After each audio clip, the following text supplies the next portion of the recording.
I stared across the mahogany-stained table at Beverly, the president of the Twin Oaks Homeowners Association. Her hair was shellacked into a perfect, impenetrable helmet, and her smile was tighter than a vacuum seal. I wanted to pay the $50 fine just to wipe that smug, satisfied look off her face. But the principle of the matter was now threatening to choke me. The opening line felt like a declaration of war over a misplaced crumb. I was about to fight a bureaucratic hydra because of the shade of my wood chips. "So, to be clear, Beverly," I said, my voice dangerously level, my internal monologue screaming at the absurdity of the situation. "She's really doing this. She's threatening to tank my credit score over pine bark. You're telling me that because the mulch in my front garden is classified as non-compliant pine bark aggregate, and not the HOA-approved mountain cedar blend, you are going to place a $5,000 lien against my house?" She didn't flinch. Her composure was unsettling, the kind of stillness you only see in people who are either deeply confident or profoundly ignorant. She tapped a perfectly manicured nail on the thick binder labeled Twin Oaks Bylaws, Volume 3. "It's clearly stated in Section 4.b, Mark. The fine is $50. The associated administrative costs, late fees, and legal preparation for the lien, however, bring the immediate balance due to $485. That is payable within 72 hours, or the lien process begins. We have to maintain the community standards, dear. If we let you use unauthorized mulch, then Susan on 4th Street will decide she can paint her shutters neon pink.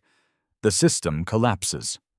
My jaw began to ache, not just from grinding my teeth, but from the sheer force of holding back the laughter this statement deserved. "The system collapses? Beverly, it's mulch. It's dark brown. It decomposes. It was $40 cheaper than the approved bag, and I bought it at the same local hardware store everyone uses." The ordeal had started 2 weeks ago. I'd spent a satisfying Saturday morning spreading the mulch, achieving that perfect, damp, earthy aesthetic. By Monday morning, a yellow notice, the color of shame, I called it, was affixed to my door. It wasn't even a warning. It was a violation and fine notice demanding immediate removal and replacement with the approved material, purchased only from their preferred vendor. A quick Google search revealed the preferred vendor was a landscape supply company owned by Beverly's sister-in-law, Carol. Subtle. I'd tried to reason with the HOA via email, treating it like a technical dispute. I sent high-resolution, color-calibrated photos of my mulch next to the approved mulch. I even used an eyedropper tool in Photoshop to show the exact hex codes of the colors. They were within 3 points of each other. I cited the state code that requires HOAs to use good faith efforts to resolve disputes before punitive measures. I got back 3 pages of boilerplate legal threats, all culminating in this face-to-face meeting in the cramped, airless clubhouse office that reeked faintly of mothballs and bad coffee. "Mark, you're trying to use logic where none is permitted," Beverly chided, crossing her arms. "The rule is the rule.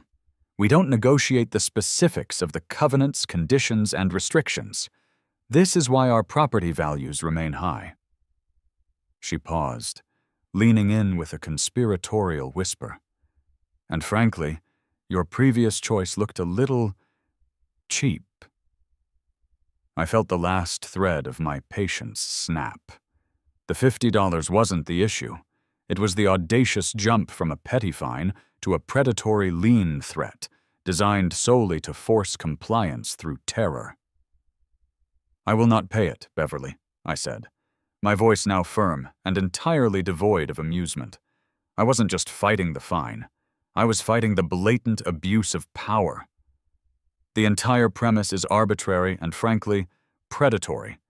You skipped the courtesy violation, you skipped the written warning, and you went straight to threatening a lien on a $500,000 property over $50 worth of wood chips.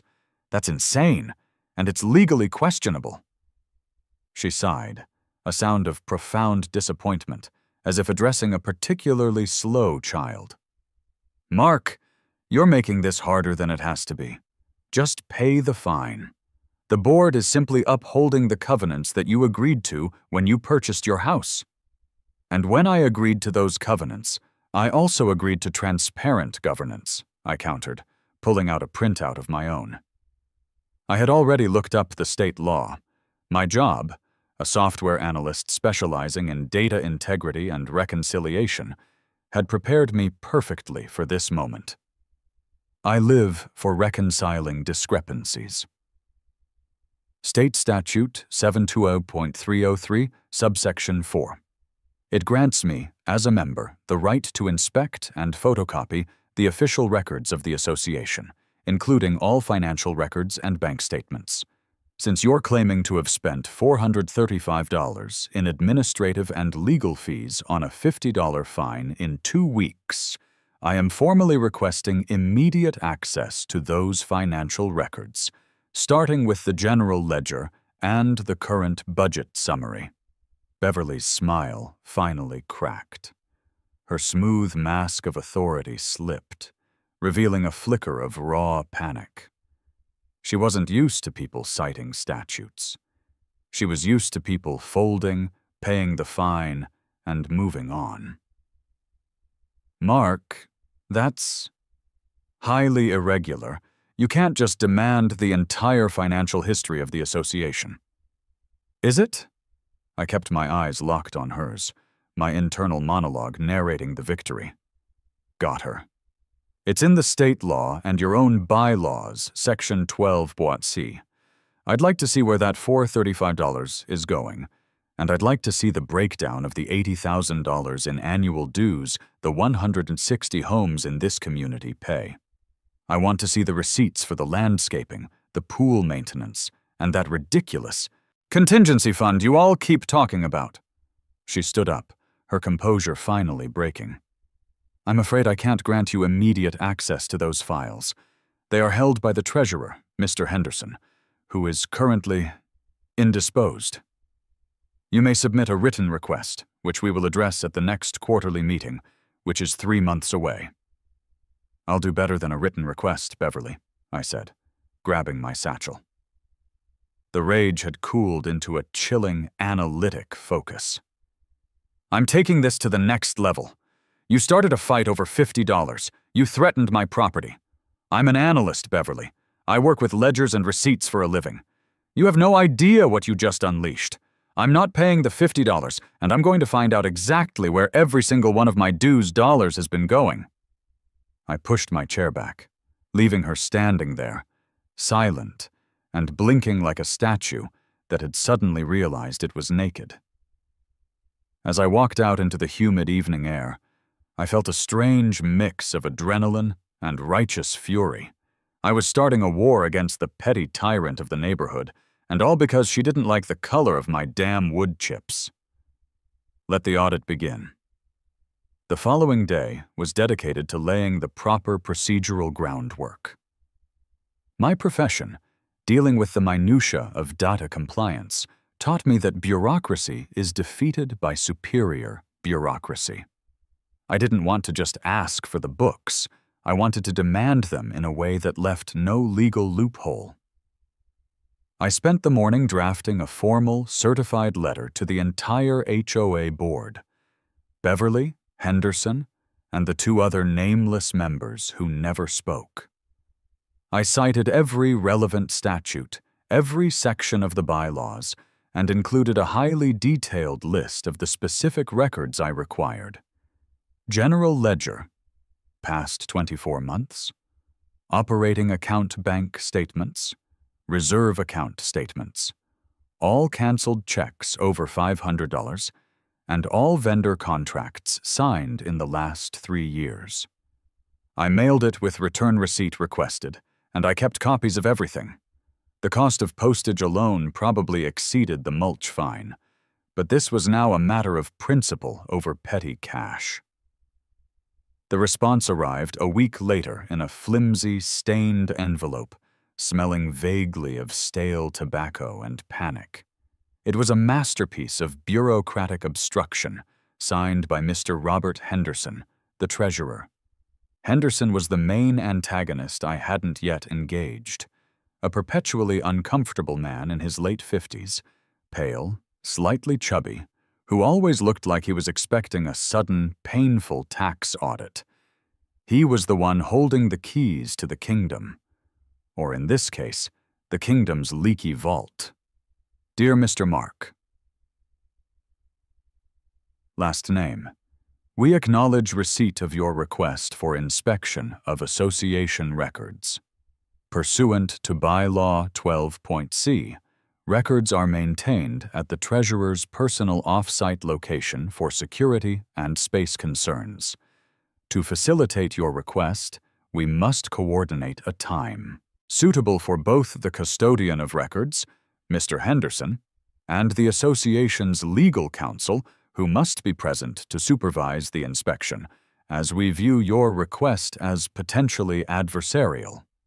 Furthermore, as the files are stored on an aging proprietary accounting system, accessing and copying said records requires the hiring of a specialized IT consultant to migrate the data into a modern, printable format. We estimate the cost to prepare the requested documents based on 50 hours of consultant time at the approved vendor rate of $75 an hour to be $3,750, payable in advance. Your $50 fine and associated fees are currently due. Please remit the $3,750 preparation fee and the $485 balance, and we will schedule your inspection. I reread the letter 3 times, my hands beginning to shake with suppressed fury and hysterical laughter. They wanted me to pay $3,750 to look at books I already pay for. This wasn't obstruction.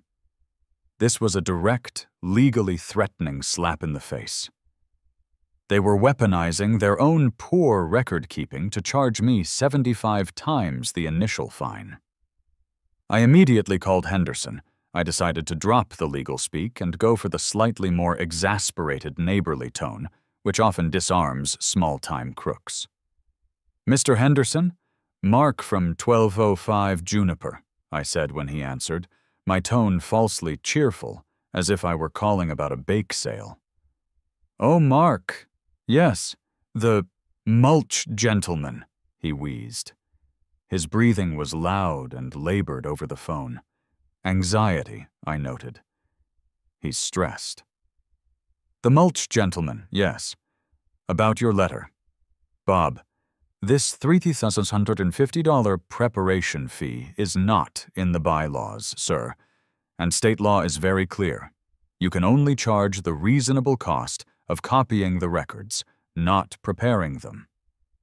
What specialized IT consultant requires 50 hours to print a general ledger? Are the records written in cuneiform?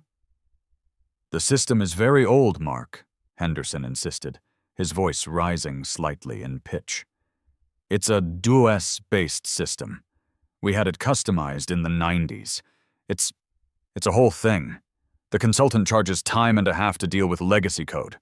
Look, if you'd just pay the fine, we could put this behind us. No, I said firmly. I won't pay the fine, and I won't pay the $3,750. You are violating my rights under 720.303.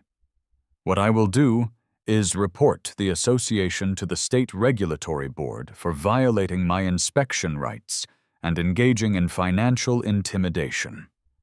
Henderson let out a thin, nervous laugh that sounded like dry leaves skittering across pavement.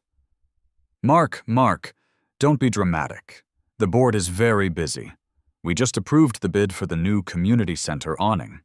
A big job. Look, how about this? I can send you the summary of receipts and expenditures for last quarter. No charge. It's heavily redacted, mind you, and unaudited, but it's something to show you we're transparent. Send it, I snapped. And understand that this is not a substitute for the Full ledger. This is the last time I will ask before I start legal proceedings to force the inspection. He emailed the file that afternoon. It was a single, blurry PDF of a poorly scanned 2-page spreadsheet.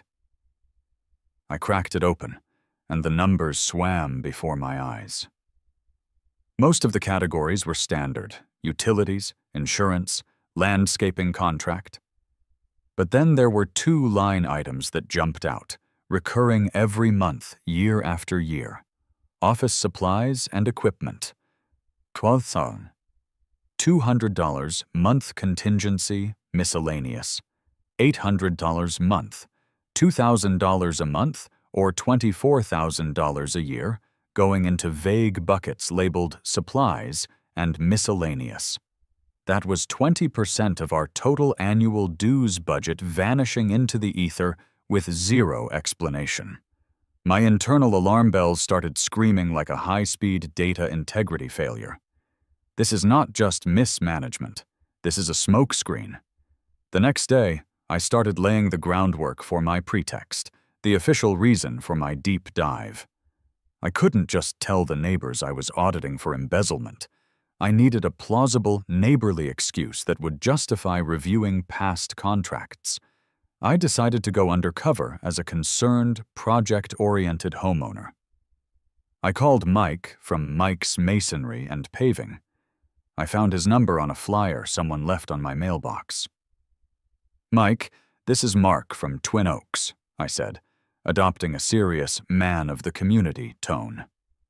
"I'm a homeowner, and I'm looking to get a competitive bid on a potential common area project. We need to replace the pavers around the clubhouse patio. They're cracked. I'm reviewing the HOA's financials to understand how they've handled past projects and vendor selection." "Twin Oaks, huh?" Mike's voice was rough, like gravel. "I know Twin Oaks. Yeah, I can come out, take a look. When you looking to do the work?" "I'm just in the research phase," I explained. "But I noticed the HOA paid a company called A1 Stoneworks 5 figures for paver replacement 2 years ago, according to a summary I reviewed. I wanted to see if their quote was competitive with yours, for comparison." Mike chuckled, a short, dry sound that resonated with skepticism. "A1 Stoneworks. Yeah, they're fine. But 5 figures for the clubhouse patio? Man, that patio is tiny. We'd charge maybe $6,000 tops for a high-end job with premium stone. Why 5 figures? Who signed off on that?" "The treasurer, Mr. Henderson, along with the president, Beverly," I replied, scribbling down the quote and the name of the contractor. "Well, you know how HOAs are. Sometimes they just, go with friends of the board. Maybe they had a lot of hidden foundation work," Mike said, signing off with a non-committal promise to send an estimate. The comment was innocent, but for me, it was a thunderclap. Inflated costs and a specific, recurring vendor were the first 2 data points indicating a kickback scheme. Henderson was likely running a closed loop of complicit contractors. I went back to the summary Henderson had provided. Using my analyst skills, I zeroed in on the landscaping line item. It was consistently high. A company named Greenscape Pros billed the HOA exactly $3,500 every single month for general lawn maintenance and trimming. I drove to the main entrance of Twin Oaks and spent a solid 20 minutes staring at the shrubbery. It was fine. Adequate. Nothing that warranted $42,000 a year. I found Greenscape Pro's number and called the owner, pretending to be a potential new client from a much larger community nearby. "We're a complex of 300 homes in Shadow Creek," I lied smoothly, using the name of a new development across the county line. "And we currently pay our landscaper about $4,000 a month. I was hoping to get a competitive quote from you. How many houses do you handle right now?" The owner, a friendly guy named Sal, was happy to talk business and inflate his success. "Oh, 300 homes? We can certainly talk. Right now, our biggest client is Twin Oaks, about 160 homes. They're on a great comprehensive package. Costs them $3,500 a month, but we throw in a lot of extras, like seasonal flower rotation. My blood ran cold. He charged the community of 160 homes $3,500 a month. He was quoting me $4,000 for 300 homes at a nearby, presumably similar complex. The math was violently wrong. I ended the call, my mind racing. The invoice was almost certainly inflated. The HOA was paying $3,500, but the fair rate was probably closer to $2,500. The $1,000 difference was the juice, laundered either directly through Sal or through a fake consulting fee paid back to Mr. Henderson. I had moved from fighting a $50 mulch fine to staring down a systematic, years-long pattern of padded invoices and clear-cut kickbacks. The scale of the corruption was making the mulch seem like a hilarious, cruel joke. I didn't just need the ledger now. I needed the canceled checks and the signed contracts to prove the flow of cash back to Henderson. I sent Henderson another certified letter. Due to the significant and documented discrepancies noted in the unaudited summary you provided, I am renewing my formal request for the full general ledger, all canceled checks, and all signed vendor contracts within 10 business days, or I will file suit seeking an injunction and damages for financial malfeasance. I also took a significant step. I emailed Detective Aaron Kim, a white-collar crime investigator I found via a little LinkedIn sleuthing at the county sheriff's department.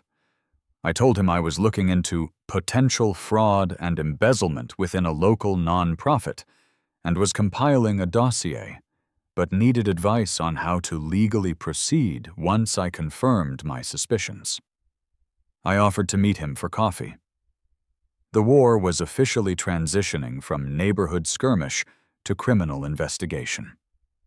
The game changed when Henderson, clearly spooked by my renewed threats of legal action and state reporting, finally dumped a partial load of documents on my front porch in a stained cardboard box.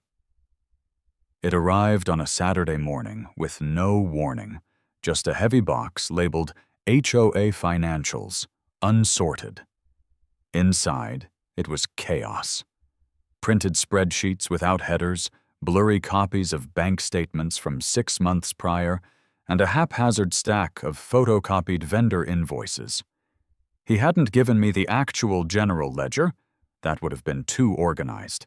Just the raw material he hoped would overwhelm and bury me.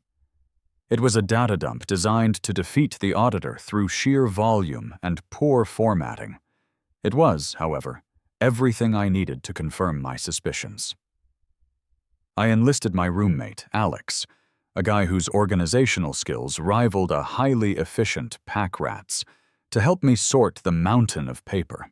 Alex, a philosophy student who paid his way through school by doing gig economy deliveries, hated the HOA with a passion, making him a highly motivated, if sarcastic, co-conspirator. "This is like a conspiracy theory written by an accountant," Alex announced, burying his face in a pile of paper. We spread the entire contents of the box across our dining room table, using color-coded sticky notes to categorize everything. "The goal is simple, Alex," I said, pointing at the piles.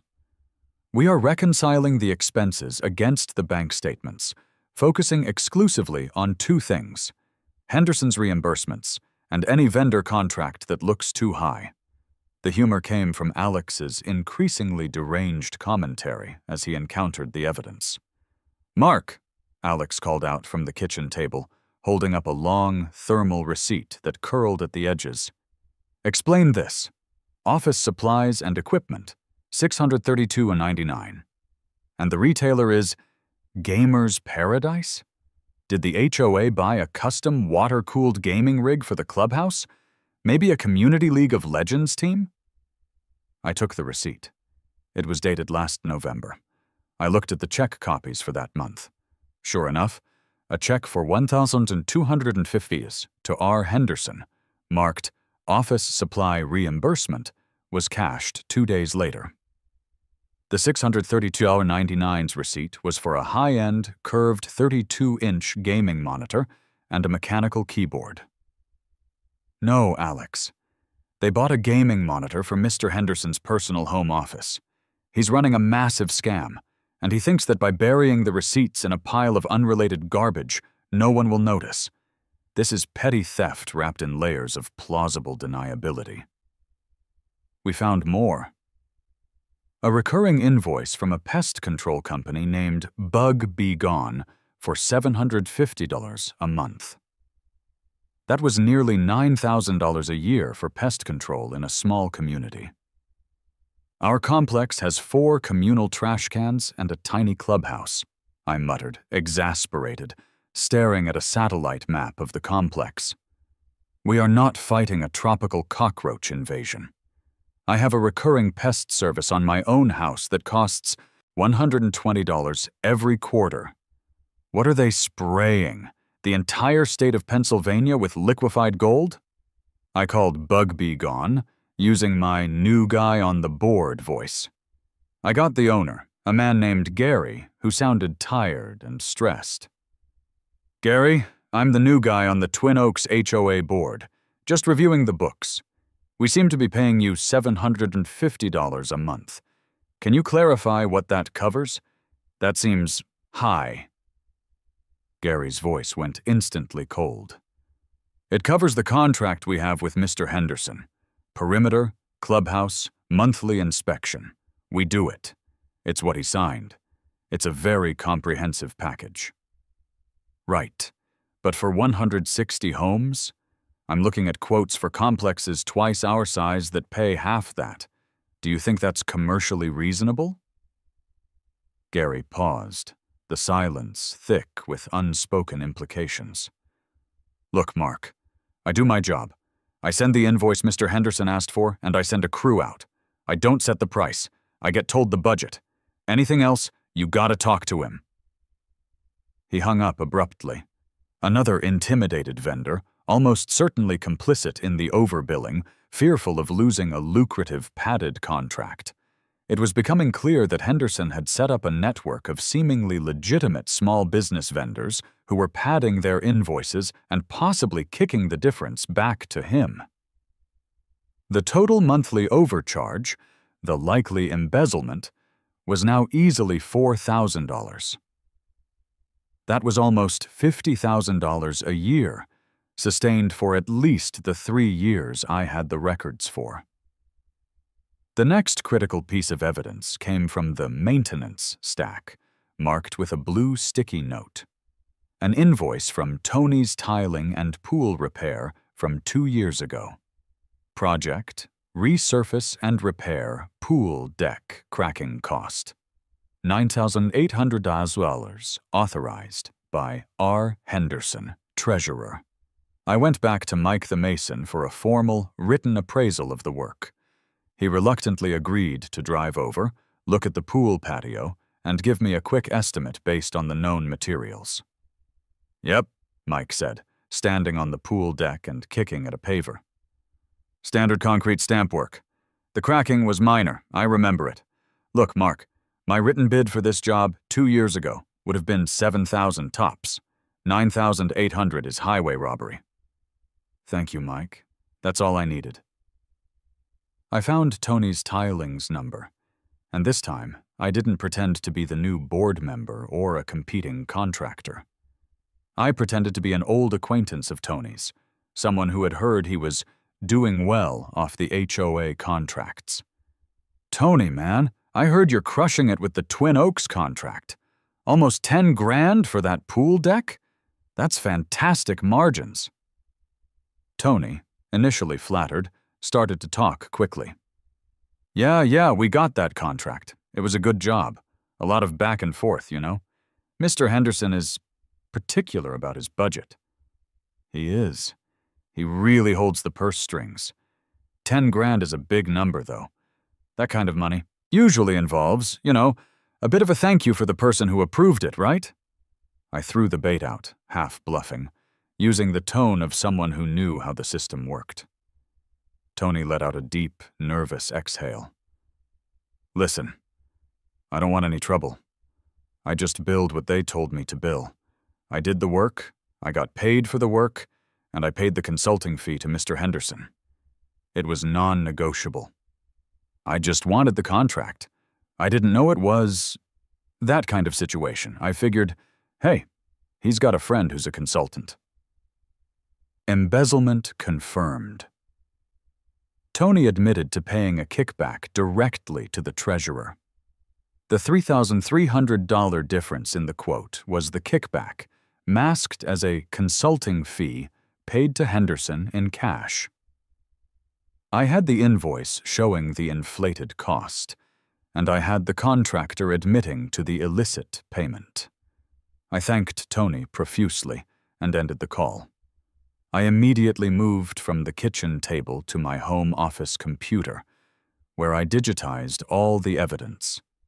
The Gamer's Paradise receipt, the Greenscape Pro's comparative quotes, Mike's appraisal, and Tony's recorded admission.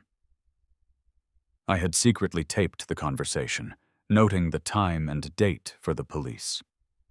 I packaged it all neatly in a 1.5-inch binder, organized with color-coded tabs.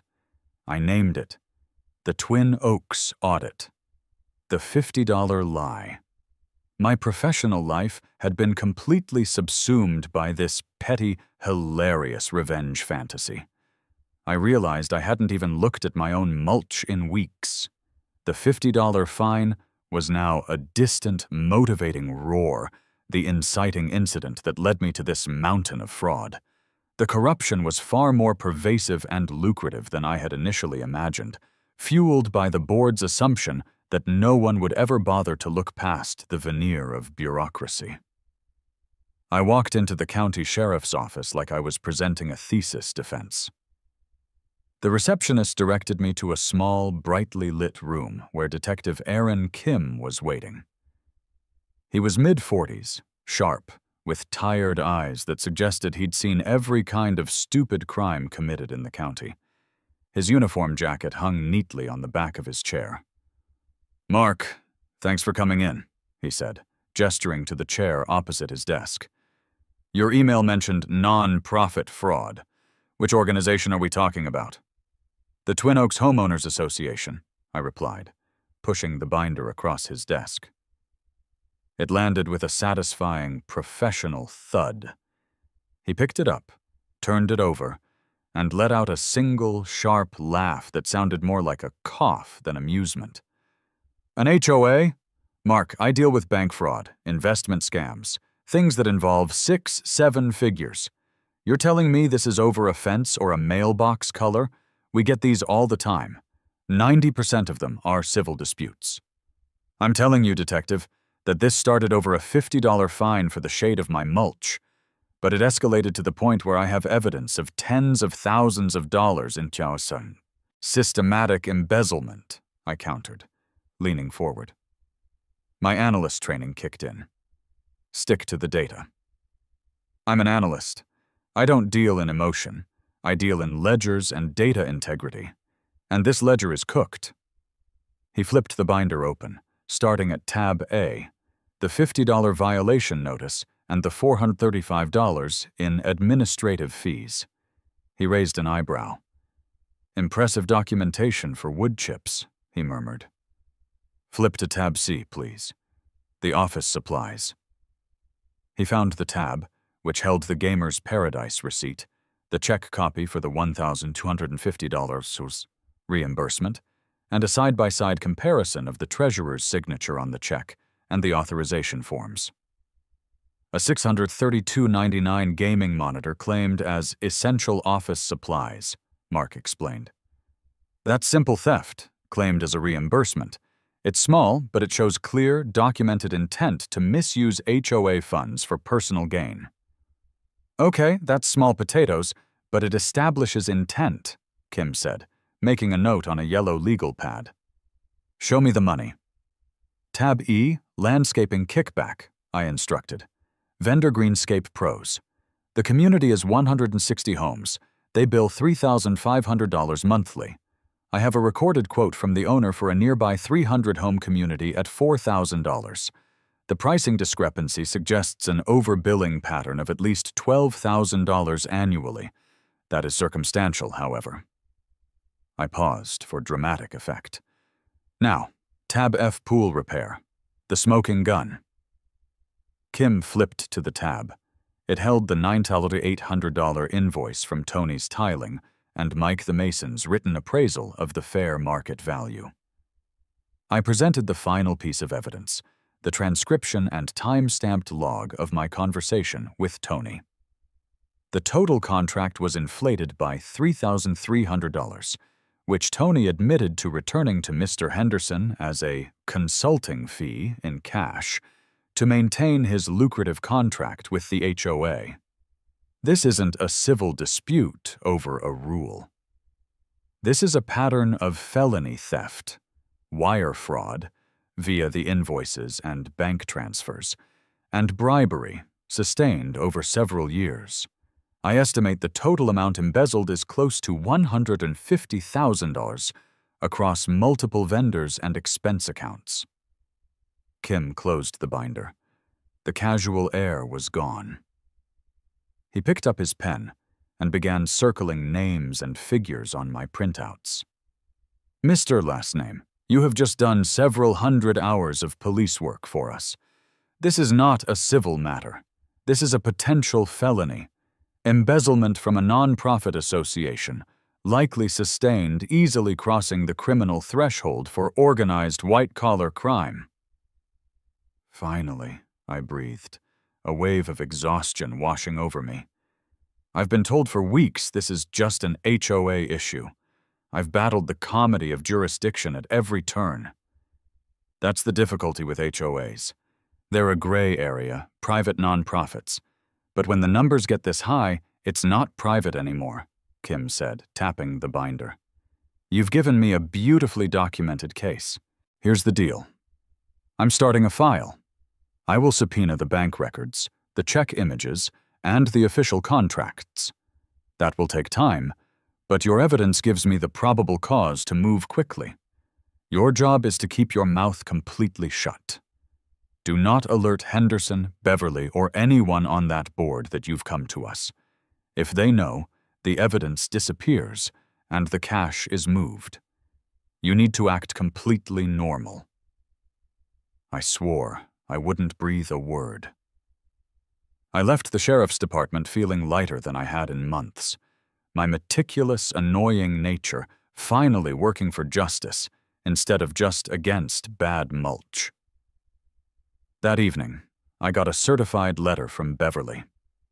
The HOA board had scheduled a special executive meeting to discuss my vexatious and unsubstantiated requests for records, and to vote on escalating the lien process. It was set for the following Tuesday. I had two options: skip it and let the police work, or use this as one final, public, dramatic stand before the arrest. I chose the latter.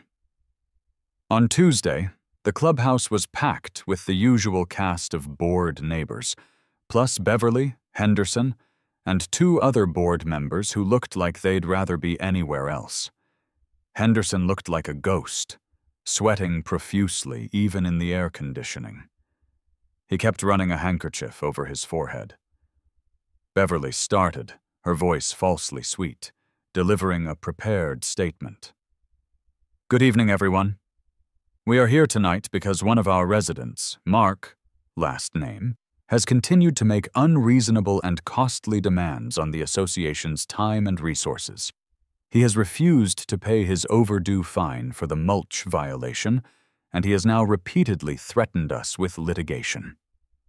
She turned to me, adopting a patronizing smile. Mark, the board has reviewed your latest letter. We find your claims of financial impropriety to be baseless and defamatory. We will take legal action if you do not cease these activities. We demand you withdraw your request for the audit and remit the now $650 due on your account immediately. Otherwise, the lien process will be accelerated and irreversible." I stood up slowly, holding my copy of the state statute and the 2-page unaudited summary Henderson had provided. I was careful not to reveal the binder. The room went silent. "I won't be withdrawing my request, Beverly," I said, my voice projecting clearly. "And I won't be paying the fine. Not for the mulch, not for the lien fees. In fact, I'm formally renewing my demand for a full, independent, external forensic audit of all HOA finances for the past 5 years." I held up the summary. "I'm not making baseless claims. I'm simply pointing to the obvious math that Mr. Henderson provided. According to this summary, we, the members, pay roughly $24,000 a year for vague line items like office supplies and contingency. We are also, by my analysis, paying thousands of dollars over market rate for services like landscaping and pool repair, all signed off by our treasurer, Mr. Henderson." Henderson's head snapped up. "That's speculation. The costs are appropriate. We get the best services." "Are they?" I challenged, looking directly at him. "Did the association pay $9,800 for a pool deck repair that should have cost $6,500? And if so, Mr. Henderson, what happened to the extra $3,300? Did it cover the cost of a new, non-association-owned gaming monitor that you purchased under the guise of an office supply reimbursement? You may call that speculation, but I call it the documented trail of an illicit kickback, overinflated invoices, and simple theft." The room erupted in whispering. Neighbors gasped and started asking Henderson if the gaming monitor claim was true.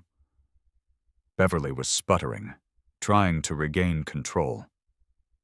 "Mr. Henderson has been a dedicated treasurer for years. These are slanderous accusations," she yelled. I smiled, cold and sharp. "I agree. They are slanderous if they are untrue. The only way to prove they are untrue, Beverly, is to hire that independent forensic auditor. I suggest you do it immediately, because if you don't, the county authorities will be doing it for you much sooner than you think." I put my papers down and walked out, leaving chaos in my wake. The HOA meeting had been successfully sabotaged and the seeds of doubt planted. I had thrown the grenade. Now, Detective Kim just had to pull the pin. The 2 weeks following the HOA meeting were an exercise in comedic tension. The community was split. Half the neighbors thought I was a paranoid lunatic obsessed with mulch. The other half were quietly emailing me asking for copies of the summary. Every time I saw Beverly, she would cross the street, clutching her handbag and glaring at me. Mr. Henderson was conspicuously absent from all neighborhood functions. He had stopped driving his old sedan and was now piloting a brand-new, slightly too shiny black Acura, a classic embezzler move, buying something flashy right before you go down. Detective Kim had told me to sit tight, but I decided I needed one final, undeniable piece of contemporary evidence to truly solidify the kickback mechanism, and I wanted to use the $50 fine as the ironic backdrop for the sting. I needed to prove Henderson was still operating the fraud. I called my contractor friend, Mitch, who ran a high-end painting company. Mitch was a guy who loved a good prank and appreciated my level of meticulousness. "Mitch, I need you to do me a massive favor," I said. "I need a ludicrously expensive, detailed bid for a completely unnecessary project. You're auditioning for an HOA kickback."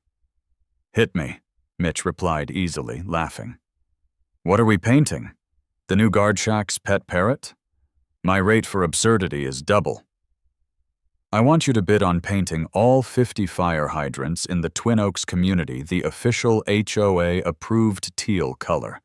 Then, adding a thin gold leaf stripe," I explained, Make the quote $15,000. Itemize it for specialized high-durability teal paint, custom gold leaf application, and project consultation fee. That fee is 25% of the total. Mitch nearly choked on his coffee. 15 grand for fire hydrants? You got it. I'll make the bid look extremely professional, using the kind of pretentious jargon HOAs love. Sending it to you now.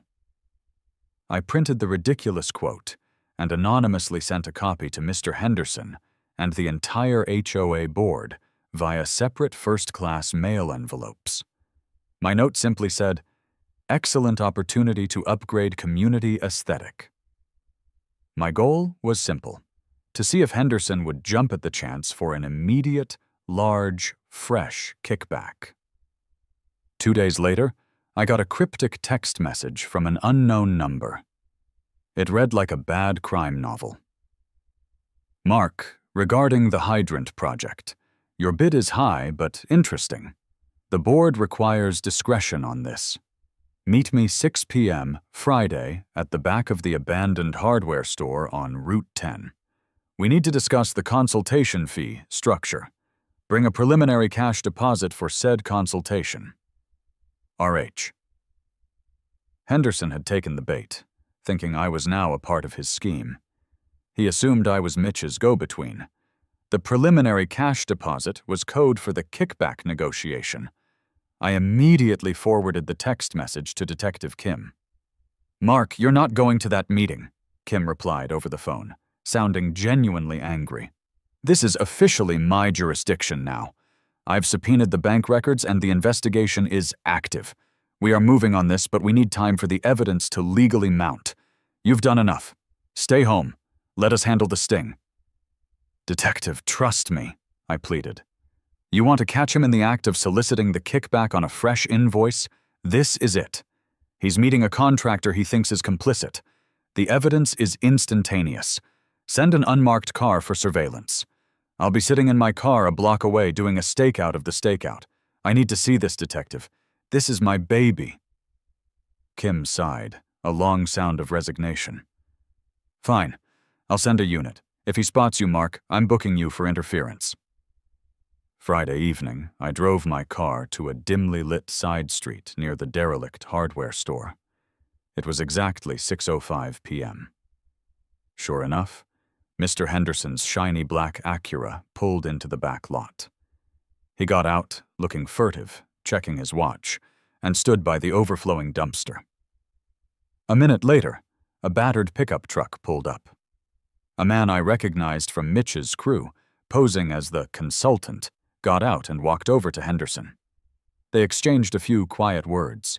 The driver was explaining he needed the final payment for the consulting fee up front to secure the specialized teal paint. Then, the man from the pickup handed Henderson a small, thick envelope, which Henderson quickly shoved into the inner pocket of his jacket. The pickup drove away. Henderson got back in his shiny car and sped off. I immediately called Kim. "He just took the envelope, detective. Cash exchange confirmed. He's heading east on Route 10. "Got it." Kim's voice was clipped. "My guys have the plate number. We're moving on him now. Stay put, Mark." I was buzzing with anticipation. I had tracked down the corruption, found the paper trail, and now I had confirmed the cash handoff. All for $50 worth of slightly off-color wood chips. I drove home slowly, basking in the glow of impending justice. The following Tuesday was the day of the Twin Oaks annual community picnic, held on the clubhouse lawn. I hadn't planned on going. I usually avoided mandatory neighborly cheer. But I couldn't resist. I wanted to see the look on Beverly's face after the hammer dropped. I was sipping an iced tea, pretending to be interested in the bounce house safety regulations, when I saw the commotion.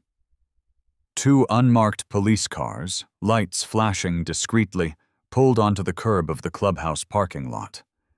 It was too quiet, too professional. Detective Kim, wearing a jacket that clearly said sheriff on the back, stepped out, followed by a uniformed officer. They walked straight toward the main food tent, where Beverly and Mr. Henderson were coordinating the potluck chili and discussing the merits of proper napkin folding. Beverly saw them first and froze, her perfect smile dissolving into a look of sheer, gut-wrenching terror. Henderson, however, was in the middle of a heated, slightly hysterical argument with the volunteer fire marshal about the placement of the grill.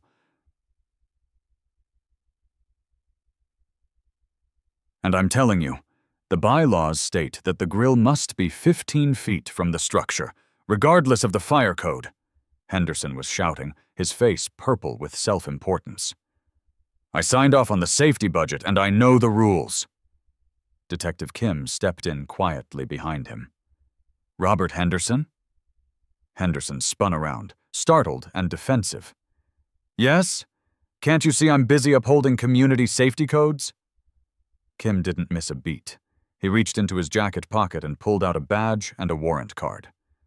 Robert Henderson, you are under arrest on suspicion of felony embezzlement, fraud, and bribery of a public trust. You have the right to remain silent. The scene froze. The chili ladle dropped from Beverly's hand with a clang heard across the lawn. The children in the bouncy castle paused their jumping, peering over the inflated walls.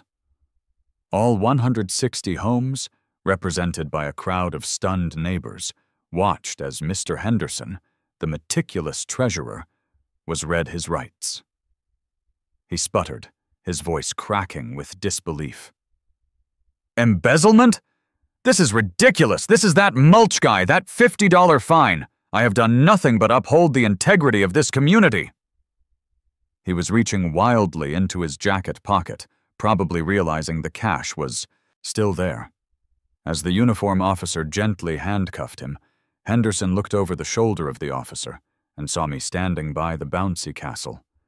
A glass of iced tea in my hand, a satisfied smirk on my face. It was you! He shrieked, struggling against the cuffs. It was you and your damn pine bark aggregate! I should have just let the $50 go. You ruined everything! Kim escorted the sputtering, beet-red Henderson away, past the silent, staring crowd. Beverly just stood there, looking like her shellac was melting, the fallen ladle resting next to her expensive white espadrilles. The picnic was ruined, but justice had been served, publicly, hilariously, and completely. The next day, a new, completely terrified interim board was established. I received an immediate, hand-delivered, registered letter. It was a formal, unconditional waiver of the $50 mulch fine and all associated fees. It also included a paragraph detailing how the new board was immediately hiring a forensic accountant to audit the books. They chose my recommendation, Detective Kim's former colleague, a woman named Ms. Davies, and it ended with a very careful, legally vetted, and profoundly humbling. The Twin Oaks Homeowners Association offers its sincerest, unconditional, and immediate apology for the distress and financial threat caused to you, Mr. Last Name, by the previous administration's inappropriate enforcement measures. Your $50 will be returned immediately, should you require it. I never took the $50. I framed the letter and hung it next to my desk. The mulch, incidentally, is still the same color, and every time I drive past the clubhouse, I smile. I may have just started a war over wood chips, but I ended a massive embezzlement scheme. The true cost of that $50 fine to the Twin Oaks HOA was a disgraced treasurer, a ruined picnic, and a massive, overdue audit. And it was worth every single minute of it.